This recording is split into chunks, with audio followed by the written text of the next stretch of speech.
హైదరాబాద్లో గణపతి నవరాత్రి వేడుకలు వైభవంగా సాగుతున్నాయి. మరో 3 రోజుల్లో సామూహిక గణేష్ నిమజ్జనం జరగనుండగా అధికారులు ఏర్పాట్లలో నిమగ్నమయ్యారు. రాచకొండ కమిషనరేట్ పరిధిలో ఈ ఏడాది గత సంవత్సరం కంటే ఎక్కువ విగ్రహాలు ఏర్పాటయ్యాయని కమిషనర్ సుధీర్ బాబు తెలిపారు. 60 చెరువుల్లో నిమజ్జనానికి ఏర్పాట్లు చేశామని, బందోబస్తు కోసం ఇతర ప్రాంతాల నుంచి సిబ్బందిని రప్పించి ప్రత్యేక టీములు ఏర్పాటు చేసినట్లు వివరించారు. ఊరేగింపులో అవాంఛనీయ సంఘటనలు జరగకుండా సీసీ కెమెరాలతో నిఘా ఏర్పాటు చేశామన్న సుధీర్ బాబుతో దూరదర్శన్ ప్రతినిధి రాజేష్ ఫేస్ టు ఫేస్ ఇప్పుడు చూద్దాం. భాగ్యనగరంలో గణపతి నవరాత్రి ఉత్సవాలు అత్యంత వైభవంగా జరుగుతున్నాయి. ఇందుకు సంబంధించి రాచకొండ కమిషనరేట్ పరిధిలో ఉత్సవాల నిమజ్జనానికి ఎలాంటి ఏర్పాట్లు చేశారో మన కమిషనర్ సుధీర్ బాబు గారిని అడిగి తెలుసుకుందాం. సార్ చెప్పండి, రాచకొండ కమిషనరేట్ పరిధిలో నిమజ్జనం కోసం ఎలాంటి ఏర్పాట్లు తీసుకున్నారు? బందోబస్తు ఏర్పాట్లు ఎలా? నిమజ్జనం ప్రాసెస్లో టోటల్గా 3 యాక్టివిటీస్ ఉంటాయి. బిఫోర్ ఇమర్షన్ కన్నా ముందే ఇన్స్టలేషన్ అప్పుడు ఏమేమి జాగ్రత్తలు తీసుకోవాలి, గణేష్ ఇన్స్టలేషన్ అయిన తర్వాత ఆ పూజా కార్యక్రమం ఎటువంటి జాగ్రత్తలు తీసుకోవాలి, దాని తర్వాత ఇమర్షన్ అప్పుడు ఎలా జాగ్రత్త తీసుకోవాలనేది 3 ఆస్పెక్ట్స్లో మేము ఉత్సవ కమిటీతో మాట్లాడడం జరిగింది.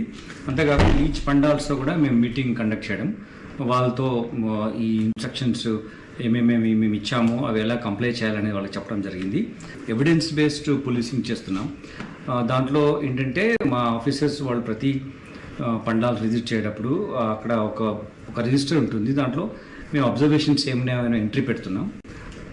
వాళ్ళు కూడా పండాల్స్ వచ్చిన వాళ్ళు కూడా ఏమన్నా రిక్వెస్ట్ ఉంటాయి పోలీస్ ఇలా చేయాలని, వాళ్ళకి ఏమన్నా సజెషన్స్ ఉన్నా కానీ అందులో they can give us, so that అవి ఎంతవరకు ఇంప్లిమెంట్ చేయగలుగుతామో దాన్ని బట్టి ఇంప్లిమెంట్ యాజ్ పర్ లా చేస్తాం.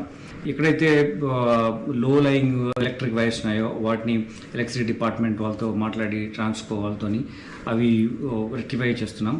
ఎంటైర్ స్టేట్లో highest number of CC cameras working condition ఉన్నవి బాగా యూజ్ అవుతున్నటువంటిది మన రాచకొండ కమిషనరేట్లోనే.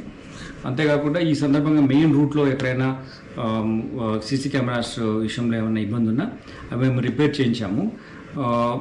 ఇక్కడ మీరు అన్నట్టుగా ట్యాంక్ బండ్ దగ్గర కానీ ఇక్కడ ఉన్న దాంట్లో కానీ ఒక ఎస్ఓపి ప్రిపేర్ చేసి సేఫ్టీ కన్సర్న్స్ ప్రకారం వాళ్లకు ఎలక్ట్రిక్యూషన్ ఇష్యూస్ లేకుండా ఉండే చర్యలు చేపట్టడం జరిగింది. ఇది అందరూ కోఆర్డినేషన్తో చేస్తున్నాం. మాకు మొత్తం 60 ట్యాంక్స్, బేబీ పాండ్స్ అన్ని కలిపి ఉన్నాయి. వాటన్నిటిలో కూడా మనము ఇమోషన్ కోసం ఏర్పాట్లు చేశాం. డీజేస్ని బ్యాన్ చేయడం జరిగింది. ఒక ఆర్డర్ కూడా ఉందాం, సర్కులర్ కూడా ఇచ్చాం. డీజేస్ అనేవి ఈ ప్రొసెషన్ పర్స్పెక్టివ్లో వాడడానికి అనుమతి లేదు. వాళ్ళకి అవుట్ ఆఫ్ ఇగ్నోరెన్స్ వాడినా వాళ్ళ మీద మేము ignorance is not an excuse, so we are registering cases and taking action against them.